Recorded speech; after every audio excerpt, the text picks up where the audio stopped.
नमस्कार दोस्तों, भाषा की एकेडमी में आपका स्वागत है। आज हम आपको सिंगल जो प्रीलिम्स में आ जाते हैं क्वेश्चन, उसके बारे में हम बताएंगे वन वर्ड टाइप के। तो प्रीलिम्स क्लियर करना है तो जुड़ जाइए भाषा की एकेडमी के साथ। चलिए जानते हैं सौर मंडल के कुछ अहम बिंदुओं के बारे में। सौर मंडल के समस्त ऊर्जा का जो स्रोत होता है वो क्या होता है? वो सूर्य होता है। ओके। प्लेनेमस सौरमंडल से बाहर बिल्कुल एक जैसे दिखने वाले जुड़वा पिंडों का एक समूह है। मंदाकिनी, अब सूर्य के बारे में कुछ जानकारी हम आपको बता देते हैं। मंदाकिनी दुग्ध मेखला के केंद्र से लगभग 30,000 प्रकाश वर्ष की दूरी पर स्थित है। ओके, यह दुग्ध मेखला जिसे आप मिल्की वे के भी नाम से जानते हैं, मंदाकिनी के केंद्र के चारों ओर 250 किलोमीटर प्रति सेकंड की गति से परिक्रमा कर रहा है। सूर्य अपने अक्ष पर पूरब से पश्चिम की ओर घूमता है। सूर्य एक गैसीय गोला है जिसमें 71% हाइड्रोजन, 26.5% हीलियम और 2.5% अन्य तत्व होते हैं। सूर्य का केंद्रीय भाग कोर या क्रोट कहलाता है। सूर्य के बाहरी सतह का तापमान 6000 डिग्री सेल्सियस होता है। सूर्य के केंद्र पर नाभिकीय संलयन होता है जो सूर्य की ऊर्जा का स्रोत है। सूर्य की दीप्तिमान सतह को प्रकाश मंडल या फोटोस्फीयर कहा जाता है। प्रकाश मंडल के किनारे प्रकाशमान नहीं होते हैं। ओके, इनका जैसे ये सूर्य है, ये बाहर की तरफ जो ये प्रकाश मंडल है, तो ये जो होता है प्रकाशमान नहीं होता है। ओके, चलिए नेक्स्ट। क्योंकि सूर्य का वायुमंडल प्रकाश का अवशोषण कर लेता है, इसे वर्णमंडल कहते हैं। यह लाल रंग का होता है। ओके, सूर्य, कुछ अहम बिंदुओं को जान लेते हैं। सूर्य ग्रहण के समय सूर्य के दिखाई देने वाले भाग को सूर्य किरीट या कोरोना कहते हैं। कोरोना महामारी की बात नहीं कर रहा हूं। यह सूर्य का बाह्यतम परत होता है। कभी आप सूर्य ग्रहण देखिए, मान लीजिए बीच में मून आ गया तो सूर्य देखिए एक रिंग की तरह चमकता हुआ आपको दिखाई पड़ेगा। सूर्य किरीट एक्सरे उत्सर्जित करता है। ओके, जो कि कोरोना होता है। इसे सूर्य का मुकुट भी कहा जाता है। पूर्ण सूर्य ग्रहण के समय सूर्य किरीट से प्रकाश की प्राप्ति होती है। सूर्य की उम्र 5 बिलियन वर्ष है।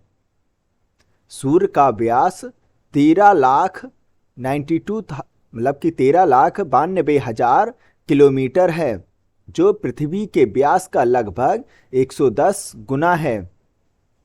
सूर्य हमारी पृथ्वी से 13 लाख गुना बड़ा है और पृथ्वी को सूर्यातप का 2 अरबवां भाग मिल रहा होता है। मध्यरात्रि सूर्य का अर्थ क्या होता है? अक्सर आप सुनते होंगे। तो इसका मतलब होता है कि सूर्य का ध्रुवीय वृत्त में देर तक चमकना। ओके, इन सब का अगर डिटेल में आपको वीडियो जानना है तो आपको प्लेलिस्ट में मिल जाएगा ज्योग्राफी वाले पॉइंट में। ओके, मध्यरात्रि का सूर्य आर्कटिक क्षेत्र में दिखाई पड़ता है। सूर्य के प्रकाश को पृथ्वी तक पहुंचने में 8 मिनट 16.6 सेकंड का समय लगता है। सौर ज्वाला को उत्तरी ध्रुव पर ऑरोरा बोरियोलिस और दक्षिणी ध्रुव पर ऑरोरा ऑस्ट्रेलिस कहते हैं। सूर्य के धब्बे सनस्पॉट का तापमान आसपास के तापमान से 1500 डिग्री सेल्सियस कम होता है। सनस्पॉट को समझना है तो प्लेलिस्ट में ज्योग्राफी के पॉइंट पे चले जाइएगा, वहां डिटेल में इस पर समझाया गया है विद डायग्राम के साथ। ओके, सूर्य के धब्बे का एक पूरा चक्र 22 वर्ष का होता है। पहले 11 वर्षों तक यह धब्बा बढ़ता है और बाद के 11 वर्षों तक यह घटता है।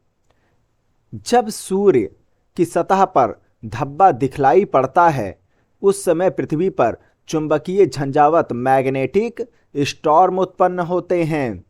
ओके, इलेक्ट्रोमैग्नेटिक वेव्स आ रहे होते हैं, इससे चुंबकीय सुई की दिशा बदल जाती है एवं रेडियो, बिजली चलित मशीन आदि में गड़बड़ी उत्पन्न हो जाती है।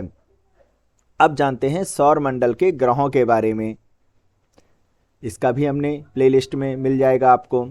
सौर मंडल के ग्रह कुछ परंपरागत ग्रह होते हैं, कुछ बौने ग्रह होते हैं, कुछ लघु सौरमंडलीय पिंड होते हैं।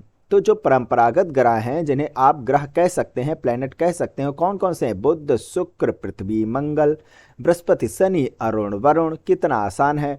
प्लूटो को बौना ग्रह कहा जाता है, लेकिन अब इसे ग्रह की श्रेणी से बाहर कर दिया गया है। अभी बताते हैं ग्रह को कैसे परिभाषित किया जाता है। अब कुछ लघु सौरमंडल पिंड होते हैं, धूमकेतु, उपग्रह व अन्य छोटे खगोलीय पिंड। कौन कौन से? ये होता है जैसे कि ग्रह की परिभाषा। ग्रह वे खगोलीय पिंड होते हैं जो सूर्य के चारों ओर परिक्रमा करते हों। एक ऐसा पिंड जो सूर्य के चारों ओर परिक्रमा कर रहा हो, वो ग्रह कहलाता है, जिसमें पर्याप्त गुरुत्वाकर्षण बल हो। ओके, इस पिंड में, इस ग्रह में एक पर्याप्त गुरुत्वाकर्षण बल होना चाहिए किसी चीज को अपनी तरफ खींचने की। तीसरा है, उसके आसपास का क्षेत्र साफ होना चाहिए, कचरा नहीं होना चाहिए, उसमें अन्य पिंड नहीं होने चाहिए। तो उसे आप ग्रह की परिभाषा से डिफाइन कर सकते हैं। ग्रहों को दो भागों में विभाजित किया गया है। एक तो पार्थिव या आंतरिक ग्रह, टेरेस्ट्रियल या इनर प्लैनेट कहा जाता है। ओके, जिसमें आता है बुध, शुक्र, पृथ्वी, मंगल। ये हमारा सूर्य है, बुध, शुक्र, पृथ्वी, मंगल।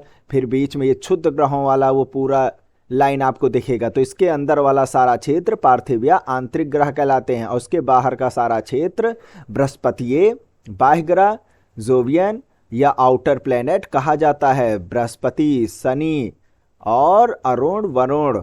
याद आया कुछ?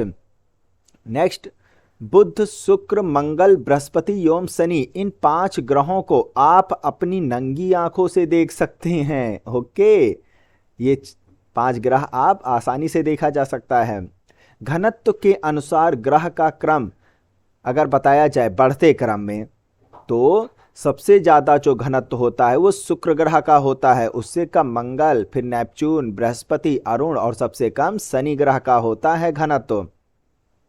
और परिभ्रमण काल के अनुसार ग्रहों का क्रम अगर बताया जाए, परिभ्रमण यानी कि अपने ही अक्ष पर घूमना, तो इसमें बढ़ते हुए क्रम में अगर कहा जाए तो शुक्र ग्रह जो होता है, इसका परिभ्रमण काल जो होता है अन्य ग्रहों की तुलना में ज्यादा होता है। ओके, और उससे कम बुध, फिर मंगल, पृथ्वी, अरुण, वरुण, शनि और बृहस्पति का परिभ्रमण काल बहुत ही कम होता है। नेक्स्ट, अपने अक्ष पर झुकाव के आधार पर ग्रहों का क्रम बढ़ते क्रम में बताइए। तो अरुण और वरुण अपने अक्ष पर कुछ ज़्यादा ही झुके हुए लगेंगे। जैसे पृथ्वी 23.5 डिग्री पर ऐसे घूम रही होती है, तो ये लगेगा ऐसे घूम रही हैं। ओके, तो अरुण और वरुण, अरुण सबसे ज़्यादा अपने अक्ष पर झुका हुआ लगेगा।